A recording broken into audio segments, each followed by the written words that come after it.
यह कहानी एक गरीब लड़का की व उसकी पत्नी की है।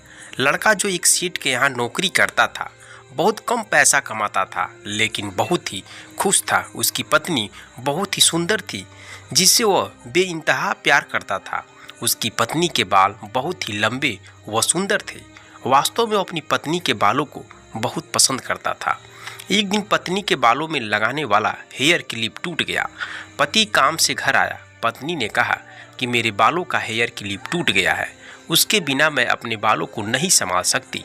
यह सुनकर पति बहुत ही दुखी हुआ और बोला कि मैं तुम्हारी हर ज़रूरत को पूरा करना चाहता हूँ, लेकिन मेरे पास पैसे नहीं हैं तुम्हारे हेयर क्लिप के लिए। मेरी अपनी घड़ी 1 महीने से ख़राब है, मैं इसको ही सही नहीं करा पा रहा हूँ। पत्नी ने कहा ठीक है, मुझे कोई खास ज़रूरत नहीं है। अगले दिन पति काम पर जा रहा था, लेकिन उसके मन में वही बात चल रहा था कि मेरी पत्नी ने पहली बार मुझसे किसी चीज़ के लिए कहा था, लेकिन मैं उसको पूरा नहीं कर पाया। फिर उसका ध्यान अपनी खराब घड़ी पर गया और उसे घड़ी को सुधारने वाली दुकान पर जाकर कुछ रुपए में बेच दी। घड़ी खराब थी, इसलिए कुछ ज़्यादा पैसे नहीं मिला, लेकिन जितने रुपए मिला उतने का क्लिप आता उतने रुपए में मिल गए। वह क्लिप की दुकान पर गया और जैसे ही उसकी पत्नी का क्लिप था वैसे ही लेकर आया। पति बहुत खुश था कि आज अपनी पत्नी को जाकर देने वाला हूँ।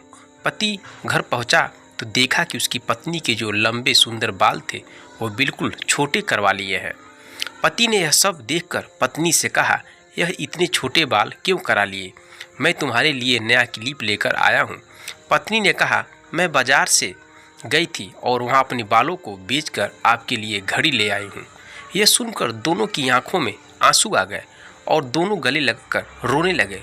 यह छोटी सी कहानी हमें यह सिखाती है कि कोई भी कार्य हो, अगर हम उसे पूरे मन से करते हैं तो ज़रूर पूरा होता है। हम जब भी किसी काम को पूरे मन से नहीं करते तो वह ठीक से नहीं हो पाता। दोस्तों, कहानी अगर आपको अच्छा लगा तो वीडियो को लाइक, चैनल को सब्सक्राइब जरूर करें। धन्यवाद।